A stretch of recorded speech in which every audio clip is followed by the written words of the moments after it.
Okay, some appropriately sad music for a lost fish.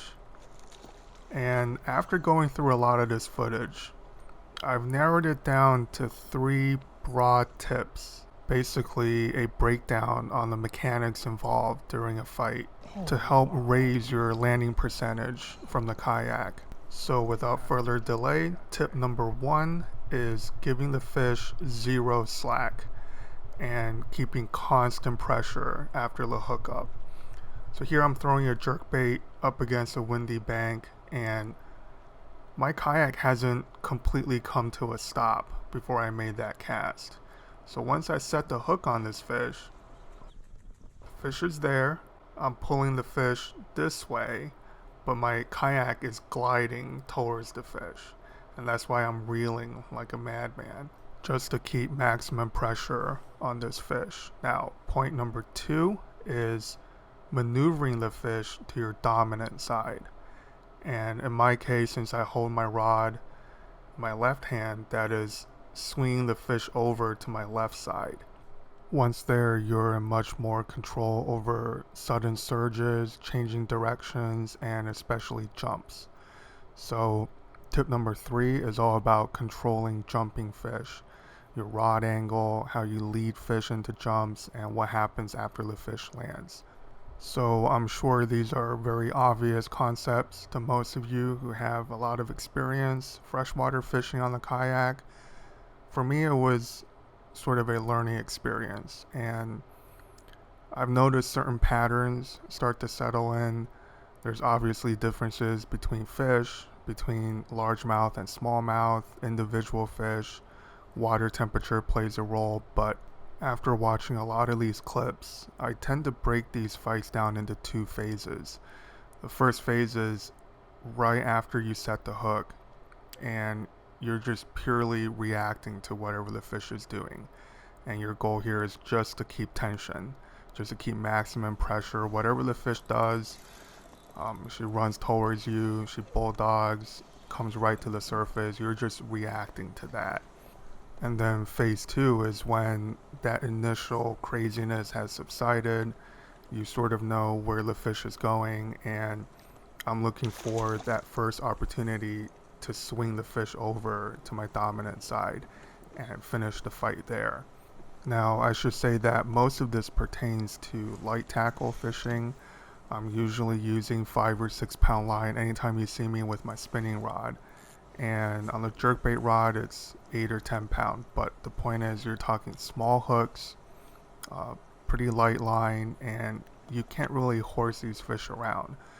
The fight's going to take a few minutes, so that's a lot more opportunities for them to throw the hook, as opposed to using heavier tackle and heavier line.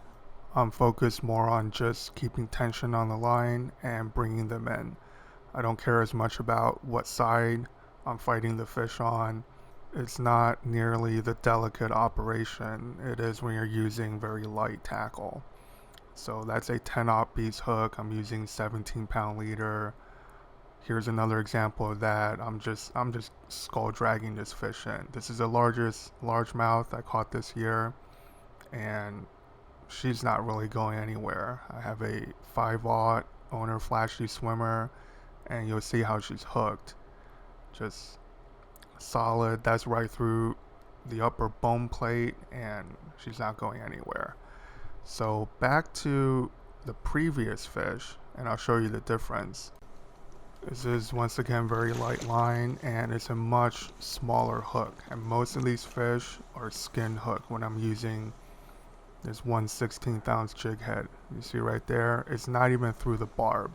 Now maybe that fish was hooked better in the beginning and threw it off, but the point is the same. The fight's much longer, and you're giving them more opportunity to throw that hook.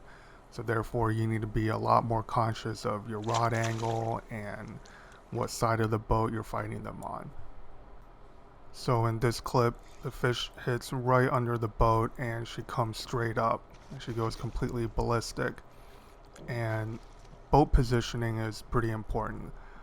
As soon as I get a handle of what's happening, I am turning my kayak hard to the right, just doing my best to keep this fish on my dominant side.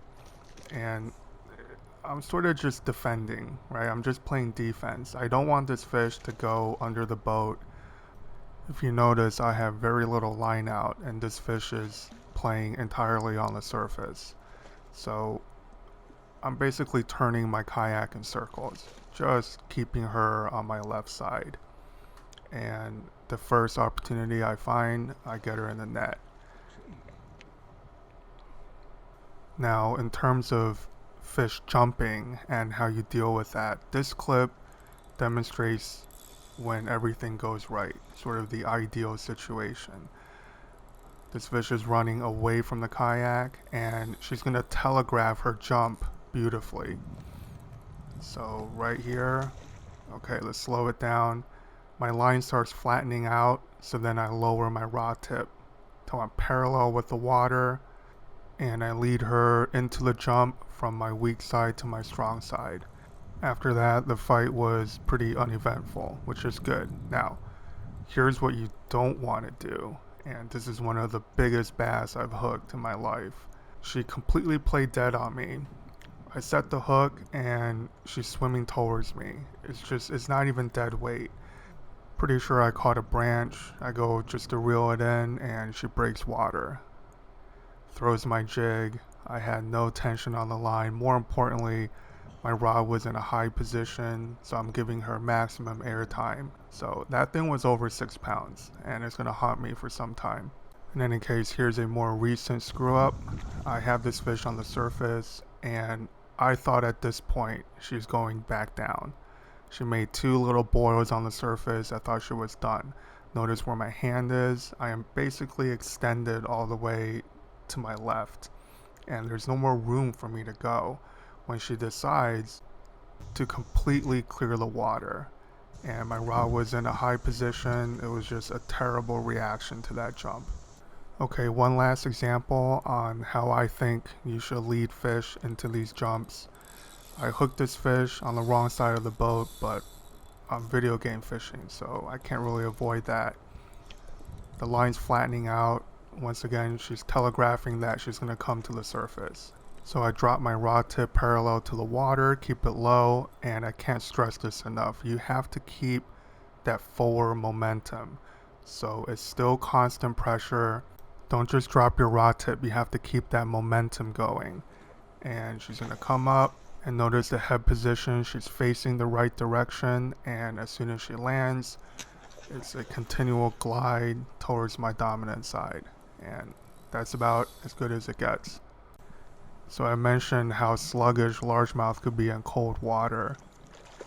And there, that water temperature is maybe 50 degrees and she could barely do half a thrash on the surface. Now compare that to the summertime.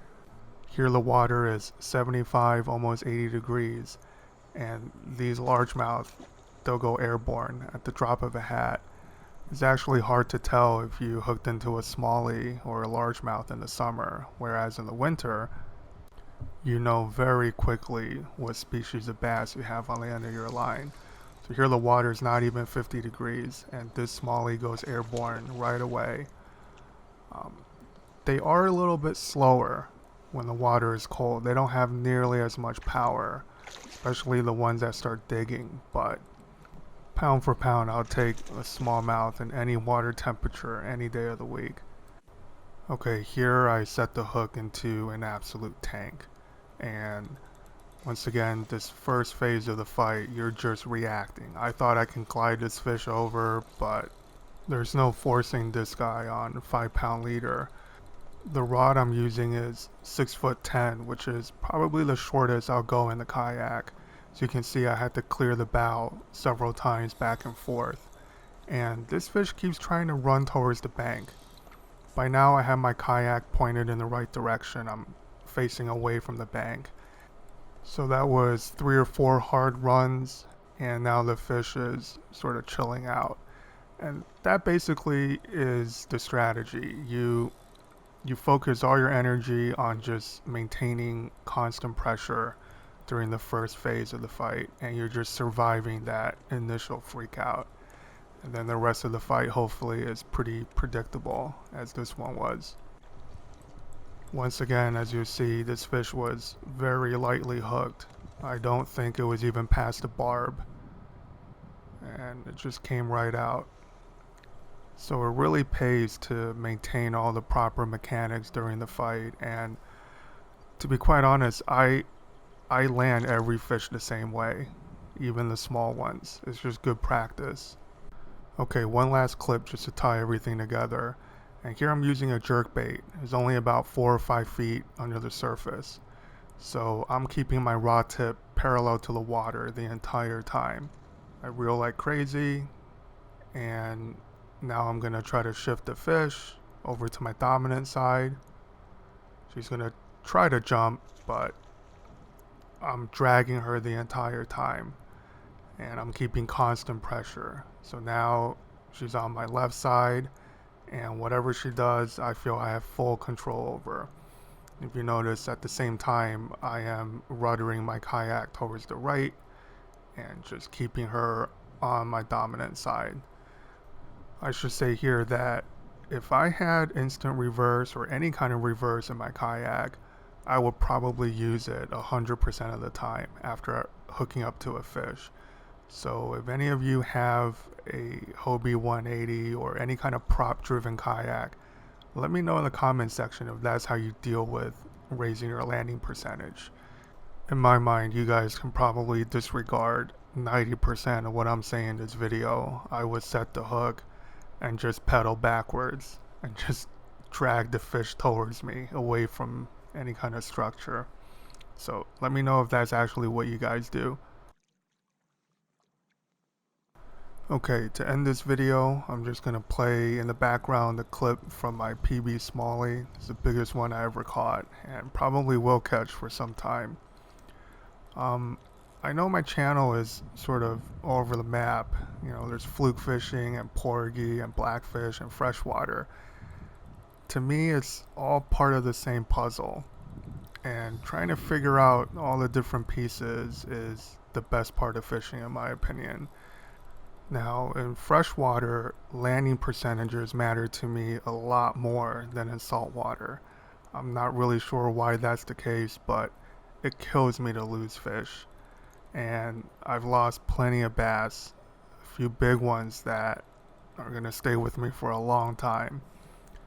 So after catching a lot of fish and losing quite a few, this pattern starts to emerge, and once the mechanic starts clicking into place for me, I definitely found that my landing percentages went up. So I hope I was able to relay these concepts clearly. I know these are very basic things, and most full-time freshwater guys are probably sitting there, well, they're not even watching anymore, but hopefully this information is useful to some of you. And as usual, I'll leave a link to everything I'm using in this video down below. And obviously questions and comments down below as well. The only thing is, don't ask me where I am. This goes for all of our videos. Just if you recognize a spot, good for you. But location questions just get deleted immediately. We're not about spot burning on this channel. We live in a very populated state, as you all know. In any case, this Smallie didn't do any aerial displays. She just dug and dug, and it's fascinating how each fish have their own personality. Some go airborne right away, and some just stay deep. I knew this was a big fish from the moment I hooked her, so I was on pins and needles until she was in the net. And one final thing, these fights can be pretty long, so when you revive the fish, take your time. Definitely take your time. This one needed almost no reviving, as you'll see. And in any case, thanks for watching. I hope this was helpful in some way. I'm sort of on a instructional video binge, and we'll see how far that takes us. Alright, thanks for watching guys, and I'll see you on the next one.